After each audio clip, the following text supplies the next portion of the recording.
E a reforma em outros países, o que nós vamos ter? Na Holanda e na Bélgica, tá? Que na época da Reforma Protestante eram países que foram dominados pela Espanha e tiveram na busca de sua liberdade a luta política e religiosa. E após uma intensa guerra que consolidou os países, a Holanda então se torna protestante, enquanto a Bélgica continua católica, tá? Então, lembramos, se estamos falando da Espanha, estamos falando de um país católico. Então, eles eram dominados pela Espanha, né? E quando conseguem, enfim, a sua independência, existe essa diferença. Então, nós temos a Holanda protestante, enquanto a Bélgica se torna católica, né?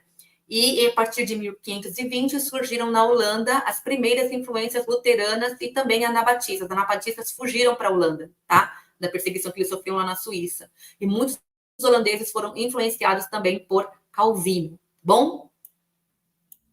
Outro lugar, na França, nós não falamos, né, da França especificamente, mas na França nós temos Jacques Lefebvre, que escreve e prega sobre a doutrina da justificação pela fé lá, e a partir de então o protestantismo começa a crescer no país, tá bom? Mas em 24 de agosto de 1572 aconteceu o trágico episódio conhecido como Massacre da Noite de São Bartolomeu, em que milhares de protestantes foram perseguidos e mortos lá na França, tá?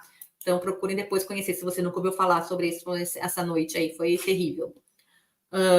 Ainda assim, com pouca força, o protestantismo francês teve grande importância na reforma, já que vários reformadores nasceram e viveram na França. Não sei se vocês sabem, mas no Brasil, em 1500 e... Gente, eu não quero falar errado, então não vou falar o ano, tá? Nós tivemos huguenotes franceses, huguenotes são protestantes franceses, que vieram para o Brasil para tentar trazer o protestantismo para cá, tá? Se você procurar a Guerra da Guanabara, tá? Foi lá no Rio de Janeiro, você vai saber como é que aconteceu isso, tá bom? Não deu certo, tiveram que ir embora e eles voltam depois lá por cima, né? Lá por Pernambuco, Paraíba, se eu não me engano. Mas houve uma tentativa de entrada aqui, que foi por huguenotes, tá? Que são protestantes franceses, já no começo do início do descobrimento do Brasil, tá bom?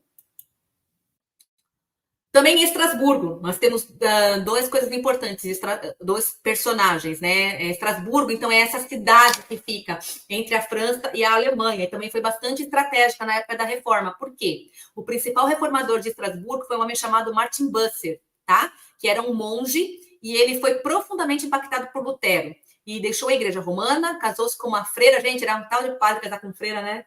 Fecha parênteses. E aceitou um chamado para Estrasburgo em 1523.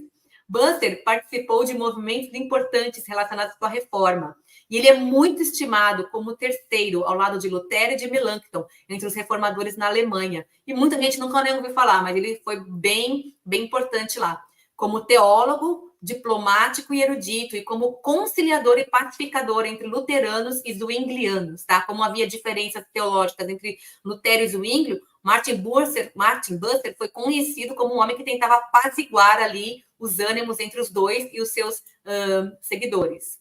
E também em Estrasburgo a gente tem o Meitel e a Catarina Zell, tá? Que foi um casal importante reformador, um casal trabalhando juntos. Ele foi o primeiro pastor protestante em Estrasburgo e a Catarina foi uma pregadora, teóloga, mãe na fé de muita gente lá, desenvolveu ministérios femininos e publicou um livro, e além também de acolher refugiados da guerra. E vou falar daqui a pouco sobre essa guerra aí, tá bom? E por último, países escandinavos. Então, gente, olha aí a questão, né, da reforma. Em países como a Dinamarca, Suécia, Noruega, que estavam debaixo do mesmo reino naquela época, as ideias luteranas foram absorvidas. E mesmo depois de um tempo de guerras e conflitos civis para a emancipação desses países, estes três permaneceram na fé reformada luterana. Então, a gente observa um alcance aí, de boa parte da Europa. Deixa eu só compartilhar para vocês rapidinho esse mapa aqui, ó. Espero que dê para vocês verem. Tudo que está em amarelo aqui são áreas de domínio católico na época da Reforma. Então, aqui a gente tem aqui Roma, a gente vai ter a região aqui da Espanha, algumas regiões da França, tá ok? Nós temos também nesse tom de marronzinho, áreas de domínio luterano. Então, olha como que ficou, né? A Europa naquela época. Então, onde está marrom? Então, aqui em cima nós temos, aqui nesse outro cantinho aqui, a parte da Alemanha aqui toda como luterana, tá?